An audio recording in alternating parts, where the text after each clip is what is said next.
साथियों, अधिकांश एग्ज़ामों में यानी टीचिंग से संबंधित जो एग्ज़ाम होते हैं उन सभी एग्ज़ामों में आरटीई से संबंधित कई क्वेश्चन पूछे जाते हैं। किससे संबंधित? आरटीई से संबंधित। जैसे आरटीई 2009 निःशुल्क शिक्षा से संबंधित कई सारे क्वेश्चन पूछे जाते हैं। तो मैं आज आपके लिए लगभग 50 क्वेश्चन लेके आया हूँ। कितना? 50 क्वेश्चन। अब तक के आए हुए एग्ज़ामों के जितने बार क्वेश्चन हैं वो सारे क्वेश्चन मैंने इस वीडियो में डाले हैं। तो ये आपके लिए मोस्ट इंपॉर्टेंट रहेंगे। जैसे कि आप रीट की तैयारी कर रहे हो, फर्स्ट ग्रेड की कर रहे हो, सेकंड ग्रेड की कर रहे हो, या फिर सी टेट की कर रहे हो, यूपी टेट की कर रहे हो, एमपी टेट की कर रहे हो, सभी एग्जामों के लिए आपके लिए मोस्ट इंपॉर्टेंट क्वेश्चन रहेंगे। यानी आप इन क्वेश्चनों से अपनी तैयारी को जान सकते हैं। चलिए स्टार्ट करते हैं। पहला क्वेश्चन क्या कह रहा है? निःशुल्क, देखो पहला क्वेश्चन कह रहा है निःशुल्क और अनिवार्य शिक्षा अधिकार अधिनियम अधिनियमित किया गया किसके द्वारा किया गया था? तो वो लोकसभा के द्वारा, या फिर राज्यसभा के द्वारा, या भारत की संसद के द्वारा, या फिर विधानसभा के द्वारा। इसका आंसर आपको बताना है। देखो मैं शो करके दिखाया करूँगा, नीचे ध्यान रखना है। इसका आंसर होगा आपका, देखो क्या है, भारत की संसद के द्वारा। तो भारत की संसद के द्वारा इसको अधिनियमित किया गया था। दूसरा क्वेश्चन देखेंगे। दूसरा बोल रहा है कि शिक्षा के अधिकार अधिनियम 2009 यानी आरटीई 2009 में विद्यालय प्रबंधन समिति यानी एसएमसी, ठीक है, में भर्ती अभ्यर्थियों के माता पिता या अभिभावकों को न्यूनतम सदस्य संख्या प्रतिशत में निर्दिष्ट है। यानी अभ्यर्थियों की जो माता पिता या अभिभावक हैं उनकी एसएमसी या एसडीएमसी में कितनी संख्याएँ होनी चाहिए टोटल का? तो मैं कह रहा हूँ उनकी टोटल का 75% होनी चाहिए। कितना होना चाहिए? 75% ये रहा, ठीक है, ध्यान रखना है। एसडीएमसी जो या एसएमसी होती है, एसएमसी, उसमें अभिभावकों की संख्या कितनी परसेंट होनी चाहिए? 75% होनी चाहिए, ठीक है। मोस्ट इंपॉर्टेंट क्वेश्चन है ये आपका। तीसरा क्वेश्चन है, किस धारा के अंतर्गत बालक के शारीरिक दंड, मानसिक उत्पीड़न का प्रतिशोध या अपमानजनक शब्दों से संबोधन करने पर रोक का प्रावधान है? यदि आप टीचर बन गए, टीचर बनने के बाद में किसी बच्चे को प्रताड़ित करते हो, या फिर उसको शारीरिक दंड देते हो, या फिर अपमानजनक शब्दों का यूज करते हो, तो कौन सी धारा के तहत आपको दंड का प्रावधान किया गया है या दंड मिलेगा? तो वो है आपका धारा 17 यानी ऑप्शन सी, धारा 17। अगला देखते हैं। चौथा क्वेश्चन कह रहा है, केंद्र सरकार के आरटीई एक्ट 2009 में कितने अध्याय एवं धाराएं हैं? मोस्ट इंपॉर्टेंट क्वेश्चन है। यानी अधिकांशतः कई कुछ पेपरों में मैंने देखा है डायरेक्ट ही पूछ लेता है वो अध्याय और धाराओं के बारे में। तो इसका कितनी अध्याय होंगे? तो अध्याय होंगे आपकी 7 तो अध्याय, और धाराएं आपकी 38 धाराएं। तो इसका आंसर होगा बी। क्या होगा? बी। आगे देखेंगे। पाँचवा क्वेश्चन ये बोल रहा है, शिक्षा का अधिकार अधिनियम 2009 के अनुसार विशेष आवश्यकता वाले बच्चों को पढ़ना चाहिए। जो विशेष आवश्यकता वाले जो बच्चे हैं, यानी जो हैंडीकैप या फिर जो भी विकलांग जो बच्चे हैं, उनको कैसे, किनके साथ और कैसे पढ़ना चाहिए? तो ये बोल रहा है, पहला ऑप्शन है व्यावसायिक प्रशिक्षण। क्या? व्यावसायिक प्रशिक्षण केंद्रों में जो उन्हें जीवन कौशल के लिए तैयार कर सकें। घर पर माता पिता और देखभाल करने वालों के साथ जो उन्हें आवश्यक सहायता उपलब्ध कराएं, खास तौर पर उन्हीं के लिए बनाए गए विशेष विद्यालयों में या समावेशी शिक्षा व्यवस्था में इस प्रावधान के साथ कि उनकी व्यक्तिगत आवश्यकताओं की पूर्ति की जा सके। तो इसका आंसर आपके लिए होगा चौथा, यानी समावेशी शिक्षा, यानी सभी के साथ में मिलजुल कर, यानी सामान्य जो स्कूल है उनके साथ में, और सामान्य स्कूल के जो बच्चे सामान्य बच्चे होते हैं उनके साथ में मिलजुल कर पढ़ना चाहिए उनको। समावेशी शिक्षा व्यवस्था में इस प्रावधान के साथ कि उनकी व्यक्तिगत आवश्यकताओं की पूर्ति की जा सके, ठीक है। समावेशी शिक्षा में उनके साथ में पढ़ना चाहिए और उनकी व्यक्तिगत जो आवश्यकता है उसकी भी पूर्ति हो जाए, उस हिसाब से पढ़ना चाहिए। क्वेश्चन छठा है, भारत आरटीई एक्ट 2009 लागू करने वाला कौन सा देश बना था या बना? यानी आरटीई एक्ट विदेशों में भी प्रचलित है, तो भारत में कब किसके द्वारा लागू किया गया था? तो ये है आपका कौन सा देश बना था? ये 135वां देश, ऑप्शन ए, 135वां देश बना था ये लागू करने वाला, ध्यान रखना इसका। 7वां क्वेश्चन, आरटीई अधिनियम 2009 की आवश्यकता भारत में क्यों पड़ी? मोस्ट इम्पोर्टेंट क्वेश्चन है। ये कह रहा है ऑप्शन ए अनुच्छेद 21, क्या कह रहा है, अनुच्छेद 21 के लागू करने के लिए, अनुच्छेद 45 को लागू करने के लिए, अनुच्छेद 51 के और के 11वें मौलिक अधिकार या मौलिक कर्तव्य को लागू करने के लिए, उपयुक्त सभी को लागू करने के लिए। इसका आंसर होगा उपयुक्त सभी को, यानी आरटी 2009 की धारा आरटी अधिनियम 2009 की आवश्यकता पड़ी थी। अनुच्छेद 21 के ना, उसमें भी आरटी संबंधित बता रखा है, ध्यान रखना, इसको ऐसे डायरेक्ट पूछ लेता है। अनुच्छेद 45 जो है उसमें भी आरटी संबंधित बता रखा है। और 51 के, कौन सा 51 के, जो कि 11वें मौलिक अधिकार, मौलिक कर्तव्य, ठीक है, अधिकार नहीं कर्तव्य को लागू करने के लिए इसकी आवश्यकता पड़ी थी। 8वां क्वेश्चन क्या कह रहा है आपका, किस दिनांक को आरटी एक्ट जम्मू कश्मीर को छोड़कर संपूर्ण देश में लागू हो गया था। इसका मोस्ट इंपॉर्टेंट है, किस दिनांक को आरटी एक्ट जम्मू कश्मीर को छोड़कर, जम्मू कश्मीर में नहीं हुआ था क्योंकि उसमें अलग संविधान था उसका, तो ये था 1 अप्रैल 2010 को। कब हो गया था, 1 अप्रैल 2010 को। अगला क्वेश्चन है 8वां, आरटी एक्ट 2009 की किस धारा में विद्यालय प्रबंधन समिति वो एसएमसी का उल्लेख है, किस धारा में उल्लेख है। तो ये इसका आंसर होगा आपका धारा 21। कौन सी धारा में, धारा 21 में इसका उल्लेख है एसएमसी का।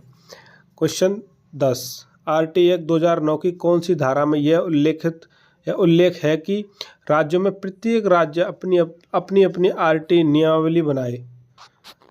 मतलब राज्यों की एक अलग अलग नियम वो होती है आरटी, जैसे राजस्थान की बात करते हैं अपन तो आरटीई 2011 है, क्या है 2011, जब जो कि आपको प्री में तो 2009 ही पढ़नी है आपको, रीट प्री में, और रीट मेंस की बात करता हूँ तो 2011 और 2009 दोनों ही पढ़नी पड़ेंगी, ये अपनी अलग है। तो कौन सी धारा में है जो कि सेंटर बोल रहा है कि स्टेट अपनी अपनी अलग अलग आरटी नियमावली बनावे, तो ये आपका 38वीं, ठीक है, कौन सी में, 38वीं में। अगला क्वेश्चन देखते हैं 11वां क्वेश्चन कह रहा है कि आरटी एक्ट 2009 के अनुसार एक शैक्षणिक वर्ष में कक्षा 1 से 5 में कार्य दिवसों की व प्रशिक्षण घंटों की न्यूनतम संख्या कितनी होगी। अब ये टाइम की पूछ रहा है, कितना टाइम पहली से 5वीं क्लास में जो पढ़ाने में लगता है। तो इसका आंसर होगा आपके लिए, यानी पूरी साल में आप 365 या 366 दिन में आप पूरे में 200 दिन तो आप पढ़ाओगे और 800 घंटे पढ़ाओगे। कितना, 200 दिन 800 घंटे, कितना 200 दिन, 200 तो दिवस हैं आपके और 800 घंटे हैं। अगला देखते हैं 12वां क्वेश्चन क्या कह रहा है, शिक्षा का अधिकार अधिनियम 2009 की किस धारा में उल्लेख है कि सरकारी शिक्षक के द्वारा प्राइवेट ट्यूशन नहीं कराई जाएगी। इसका ऑप्शन होगा आपका आंसर नंबर सी, धारा 28 में यह उल्लेखित है कि अगर आप प्राइवेट ट्यूशन कराते हो सरकारी टीचर होने के बाद में तो आपके लिए दंड का प्रावधान किया गया है। 13 की बात कर रहा है कि शिक्षा का अधिकार अधिनियम 2009 भारतीय संविधान के किस मूल अधिकार में शामिल है। इसका आंसर होगा आपका स्वतंत्रता का अधिकार अनुच्छेद 21A, जो कि मैंने बताया था अभी, 19 से लेकर के 22 तक के जो अनुच्छेद है उनमें इसका उल्लेख है, लेकिन स्पेशली बात करते हैं अपन अनुच्छेद 21, तो ये पूछ लेता है कई बार, अनुच्छेद 21A की बात करता है वो। अब आगे थोड़ा सा और बात कर लेते हैं अपन विस्तार रूप से। स्वतंत्रता का अधिकार अधिनियम, स्वतंत्रता का अधिकार भारतीय संविधान के अनुच्छेद 19 से 22 तक दिया गया है। शिक्षा का अधिकार अधिनियम अनुच्छेद 21 के में जोड़ा गया है, ठीक है। 14वां क्वेश्चन की बात करते हैं अपन, निःशुल्क एवं अनिवार्य शिक्षा का अधिकार अधिनियम 2009 के अंतर्गत किसी भी अध्यापक को निम्न में से किस कार्य में नहीं लगाया जा सकता। देखो, एक तो आपका ऑप्शन ये है 10 वर्ष के पश्चात होने वाली जनगणना लगाया जाएगा इसमें, आपदा राहत कार्य में भी लगाया जाता, चुनावी संबंधी कार्यों में भी लगाया जाता, पल्स पोलियो में नहीं लगाया जाता। कौन से में नहीं लगाया जाता, पल्स पोलियो में, देखो ये रहा, पल्स पोलियो में नहीं लगाया जाता। अगली बात करते हैं अपन 15वां, आरटी एक्ट 2009 के अनुसार शिक्षक हेतु न्यूनतम प्रति सप्ताह कार्य घंटे, यानी एक सप्ताह में आप कितने कार्य घंटे करोगे, कितना काम करोगे, कितने घंटे काम करोगे। तो इसका आंसर आपका 45, क्या है 45 घंटे आप काम करोगे एक सप्ताह में। उसके बाद में 16वां क्वेश्चन है, निःशुल्क एवं अनिवार्य बाल शिक्षा का अधिकार अधिनियम 2009 की धारा 21 के अनुसार विद्यालय प्रबंधन समिति में कितने प्रतिशत सदस्य बालक के माता पिता व संरक्षक होंगे।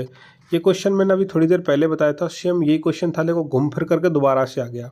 इसका आंसर होगा आपका 75%। कितना परसेंट? 75% बता चुका हूँ मैं ये क्वेश्चन। आगे बात करते हैं अपन 17वां, RT 2009 के अनुसार प्रारंभिक शिक्षा का क्या अर्थ है।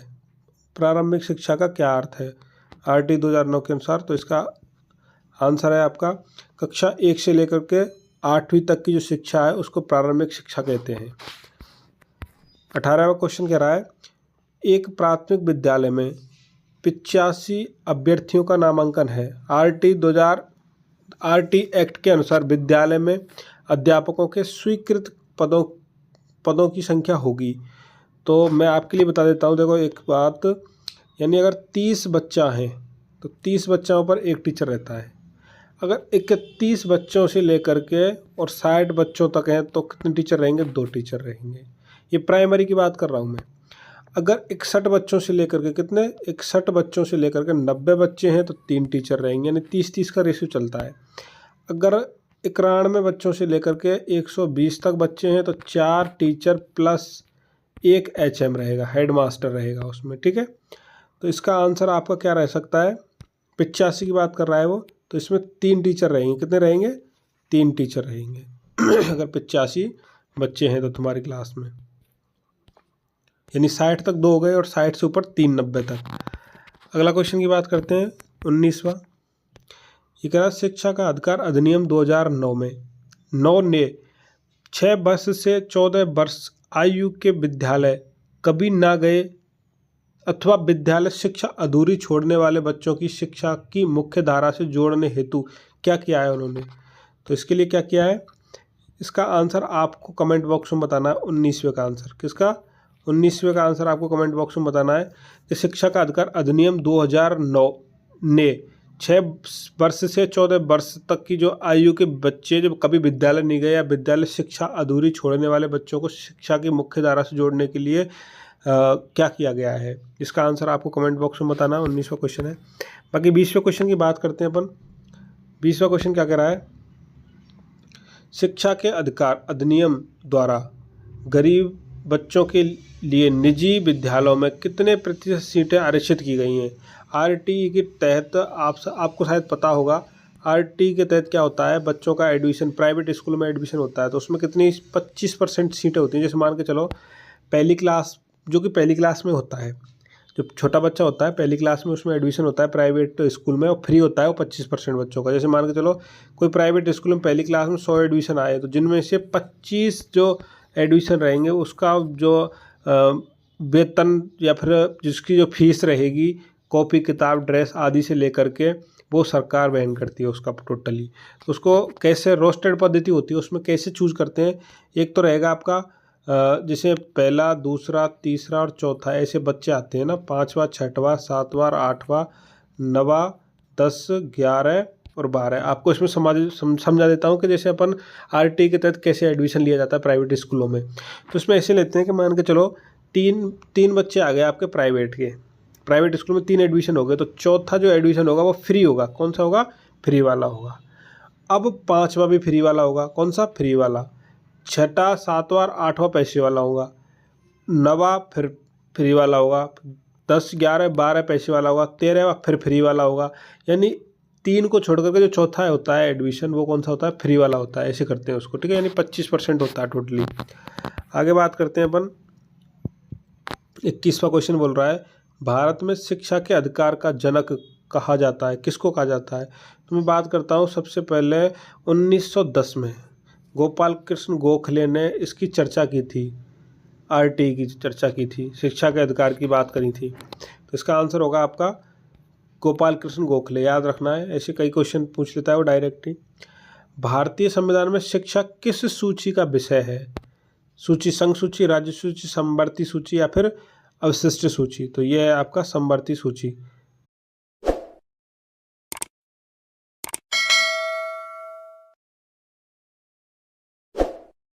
23वां क्वेश्चन है, निःशुल्क एवं अनिवार्य बाल शिक्षा अधिकार अधिनियम 2009 सामान्य बालकों की निःशुल्क शिक्षा के अधिकारों को सुनिश्चित करता है।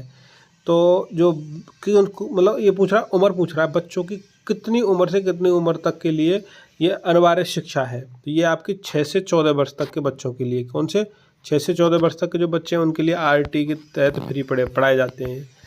उसके बाद हम बात करते हैं अपन 24वां क्वेश्चन है, एक प्राथमिक विद्यालय में कुल 25 विद्यार्थियों का नामांकन है। आरटी एक्ट के अनुसार विद्यालय में न्यूनतम शिक्षकों की संख्या क्या हो सकती है, क्या होगी? तो इसका मैंने आपको बता दिया है पहले, 2 शिक्षक होंगे। कौन से होंगे? 2 शिक्षक होंगे। आरटी के अनुसार प्रत्येक विद्यालय में कम से कम 2 शिक्षक आवश्यक हैं। लेकिन हम अगर बात करते हैं, वो पहले पूछ लेता है कि अगर 30 स्टूडेंट हैं, 30 का रेशो, तो एक टीचर रहेगा, और 31 से लेकर के 60 तक का है तो 2 टीचर रहेंगे। अगर ऐसे पूछता तो ये रहेगा। अगर वो बात करता है 25 से नीचे की बात करता है, 30 से नीचे की बात कर रहा है, तो 2 टीचर रहेंगे। कितने टीचर रहेंगे? 2 टीचर रहेंगे।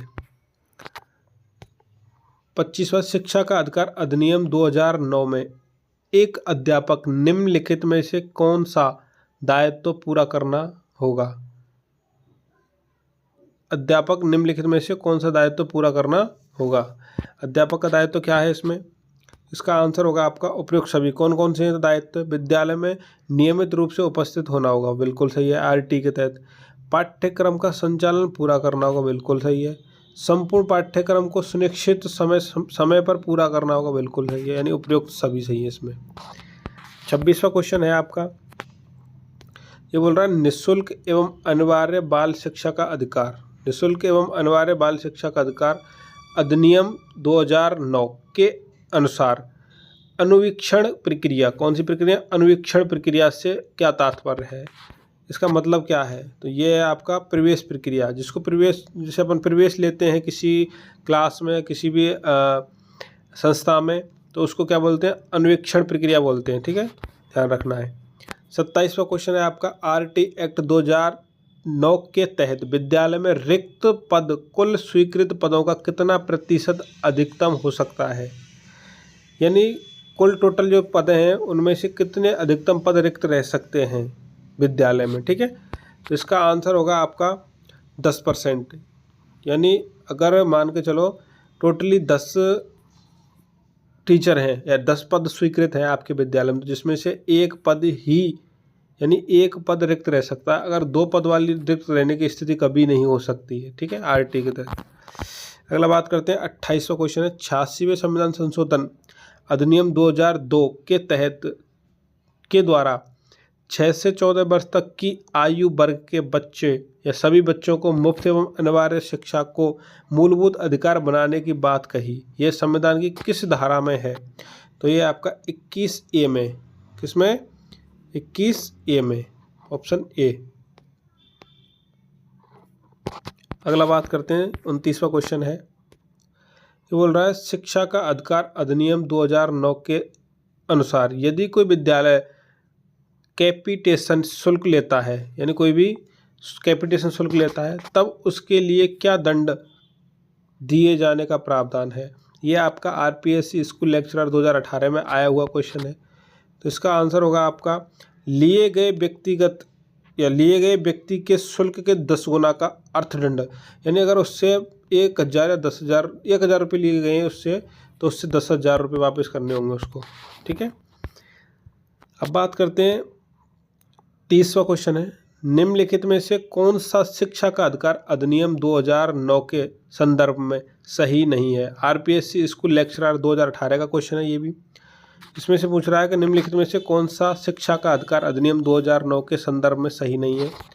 इसका आंसर होगा आपका, देखो इसका भाग 17 की बात करते हैं तो बच्चों के दंड की रक्षा की बात करता है, ये भी सही, ये तो सही है बिल्कुल ही।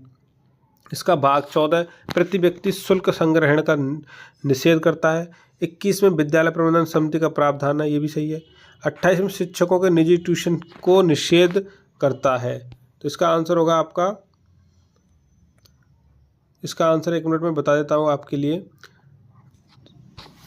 इसका आंसर प्रति व्यक्ति ये होगा बी, यानी इसका वो जो भाग 14 है जो शुल्क की बात नहीं करता है। अगला क्वेश्चन देखते हैं अपन 31वां। ये बोला निःशुल्क एवं अनिवार्य बाल शिक्षा का अधिकार अधिनियम 2009 के अनुसार प्रारंभिक शिक्षा के लिए प्रवेश प्राप्त कोई बालक प्रारंभिक शिक्षा पूरी करने तक निःशुल्क, प्रारंभिक शिक्षा पूरी करने तक निःशुल्क शिक्षा का हकदार होगा। आरपीएससी स्कूल लेक्चर 2018 में आया था। ये मोस्ट इंपोर्टेंट क्वेश्चन है, आजकल ऐसे ही क्वेश्चन आने लगे हैं। तो इसका सभी प्रकार के विद्यालयों में 14 वर्ष तक, सभी प्रकार के विद्यालयों में 14 वर्ष तक वो शिक्षा ग्रहण कर सकता है। निःशुल्क एवं अनिवार्य बाल शिक्षा का अधिकार अधिनियम 2009 में वर्णित समुचित सरकार के कर्तव्यों के अनुसार केंद्रीय सरकार का उत्तरदायित्व होगा।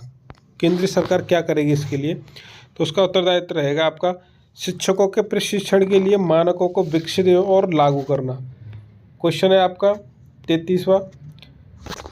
अधिनियम 2009 के अनुसार अध्यापकों द्वारा निम्नलिखित में से कौन सा उत्तरदायित्व पूरा नहीं किया जाना है? स्कूल लेक्चर आरपीएससी 2018 में पूछा गया था ये।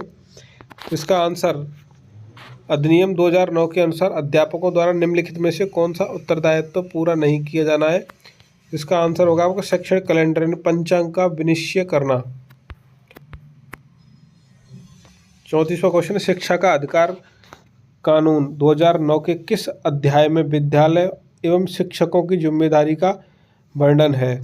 तो वो है आपका, इसका आंसर रहेगा आपका ऑप्शन नंबर 3 यानी अध्याय 4 में है ये। ठीक है, कर्तव्य एवं निष्ठा, माता पिता एवं संरक्षक का कर्तव्य। अब बात करते हैं अपन 35वां क्वेश्चन, निम्न में से कौन सा कथन शिक्षा का अधिकार कानून 2009 के संबंध में सही नहीं है?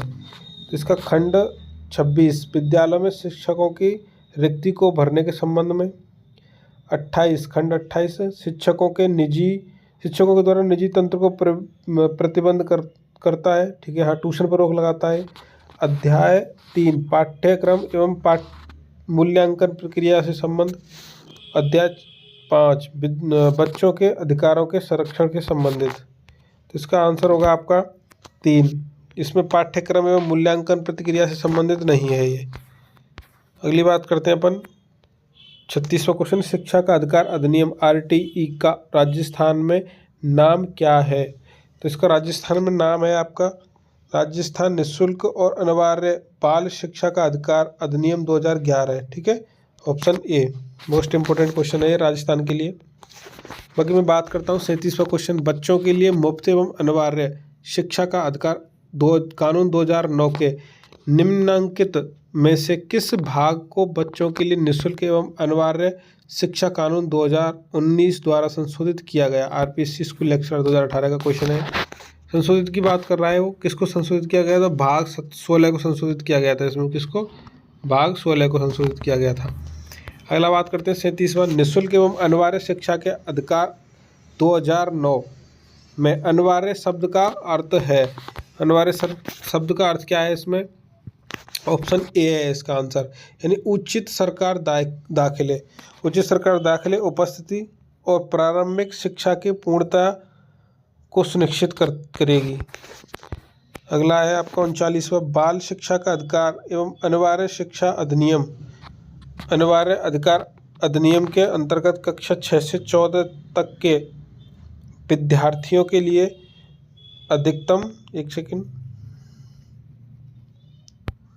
अधिकतम कितनी पैदल दूरी पर विद्यालय स्थापित किया जाएगा? तो ये बात कर रहा है आपका 2 किलोमीटर की दूरी पर। ठीक है, और मतलब प्रत्येक गांव में 2-2 किलोमीटर की दूरी के हिसाब से विद्यालय स्थापित किए जाएंगे। आगे बात कर रहा है 40वां क्वेश्चन आपका, 25% बालकों की फीस का पुनर्वहन समुचित सरकार करेगी। इसका उल्लेख आरटीई 2009 की किस धारा में है? इसका उल्लेख आपका धारा 12 में। ठीक है, अगला है 41वां क्वेश्चन, आंगनवाड़ी या बालवाड़ी कक्षा 3 से 6 वर्ष तक के बच्चों के लिए खोले जाएंगे। का RT एक्ट 2009 में उल्लेख है? इसका आंसर होगा आपका ऑप्शन नंबर सी, यानी धारा 11 में। अगला, शिक्षा का अधिकार विधेयक का राष्ट्रपति के हस्ताक्षर किस तिथि को हुए? ये ध्यान रखना, मोस्ट इंपोर्टेंट क्वेश्चन मान लो इसको, ठीक है। तो इसका आंसर होगा आपका ऑप्शन नंबर डी, 26 अगस्त 2009 को। कब हुए थे? 26 अगस्त 2009 को राष्ट्रपति के हस्ताक्षर हुए थे उस अधिनियम पर। 43वां RT एक्ट की धारा 27 के अनुसार शिक्षक को निम्न में से किस कार्य में नहीं लगाया जा सकता? 10 वर्षीय जनगणना, मैंने पहले बता रखा है क्वेश्चन, यानी इसमें पल्स पोलियो संबंधित अभियान में नहीं लगाया जा सकता। अगला है आपका 44वां, शिक्षा का अधिकार अधिनियम 2009 के क्रियान्वयन के बाद कक्षा कक्ष, इसका आंसर होगा आपका आयु के अनुसार अधिक समजातीय है, ठीक है। अगला 45वां क्वेश्चन, शिक्षा का अधिकार अधिनियम के अनुसार बच्चों का किसी विशिष्ट कक्षा में प्रवेश का आधार होता है? किसी विशिष्ट कक्षा में प्रवेश का आधार क्या होता है? इसका आंसर है बालक की उम्र। बालक की उम्र पर डिपेंड करता है कि कौन सी कक्षा में पढ़ने वाला है वो। भारत के संविधान में किसके द्वारा निःशुल्क अनिवार्य शिक्षा है? सॉरी, किसके लिए? किसके लिए भारत के संविधान में किसके लिए निःशुल्क अनिवार्य शिक्षा है? तो वो है 14 वर्ष तक के सभी छात्रों के लिए, ठीक है। ऑप्शन बी, 14 वर्ष तक के सभी छात्रों के लिए। आगे बात करते हैं अपन, शिक्षा के अधिकार में वर्णित नो डिटेंशन पॉलिसी से क्या तात्पर्य है? तो इसका आंसर होगा आपके लिए अनुत्तीर्ण नहीं करने की नीति, यानी अपन किसी पहली से और 8वीं क्लास तक, यानी 6 से 14 वर्ष तक का जो बच्चा है उसको आप कोई सी भी क्लास में फेल नहीं कर सकते। 48वां क्वेश्चन है आपका, बालक का निःशुल्क और अनिवार्य शिक्षा का अधिकार अधिनियम 2009 में से 9 में ऐसे बालक जो अनुसूचित जाति, अनुसूचित जनजाति, विकलांग, अनुसूचित जाति, अनुसूचित जनजाति, विकलांग, सामाजिक व शैक्षणिक पिछड़ा वर्ग और ऐसी ही अन्य समूह से संबंधित है, परिभाषित है। RPSC 18 में लेक्चर 18 में पूछा गया था ये। तो ये है आपका असुविधाग्रस्त समूह में, वंचित समूह में, यानी ये रीट 2023 में पूछा गया था ये क्वेश्चन। 49वां क्वेश्चन है, बालकों का निःशुल्क और अनिवार्य शिक्षा का अधिकार अधिनियम 2009 के अंतर्गत विद्यालय प्रबंधन समिति यानी SMC में महिला सदस्यों की संख्या का प्रतिशत क्या होगा? तो इसका आंसर होगा आपका ऑप्शन नंबर डी, यानी सी होगा, यानी 50 होगा, ठीक है। 50% रहेंगे यानी महिला SMC में। आगे बात करते हैं अपन 50वां एवं लास्ट फाइनल क्वेश्चन है ये, बालकों का निःशुल्क और अनिवार्य शिक्षा का अधिकार अधिनियम 2009 के अनुसार निम्नलिखित में से कौन सा अध्यापकों के प्रशिक्षण के लिए मानकों की विकसित और लागू करेगी? मानकों को विकसित और लागू करेगी, तो वो रहेगी आपकी कौन सी रहेगी? केंद्र सरकार के द्वारा उनको लागू किया जाएगा एवं विकसित किया जाएगा। धन्यवाद साथियों। अगर हमारा जो कंटेंट मैंने पेश किया है आपके सामने बहुत अच्छा लगा होगा, बाकी मैं आपको बता देता हूँ कि अगर इन क्वेश्चनों को आप करोगे और आप कोई भी टेस्ट दोगे तो इसका मतलब है कि आपने बहुत कुछ पढ़ रखा है। अगर आपसे 50 क्वेश्चनों में से 40 क्वेश्चन भी ठीक हो रहे हैं ना, अपने अंतर की जो मेहनत है उससे ठीक हो रहे हैं, ईमानदारी से ठीक हो रहे हैं, यानी आपकी बहुत अच्छी तैयारी चल रही है। 100% लिख के लो आप मेरे से, सिलेक्शन के बहुत नज़दीक हो आप अगर ऐसी तैयारी करते रहोगे तो। धन्यवाद साथियों। अगर कोई भी नया दोस्त है अपना तो चैनल को सब्सक्राइब कर लीजिए, बाकी अपने नए दोस्तों को शेयर कीजिए और वीडियो को लाइक कीजिए।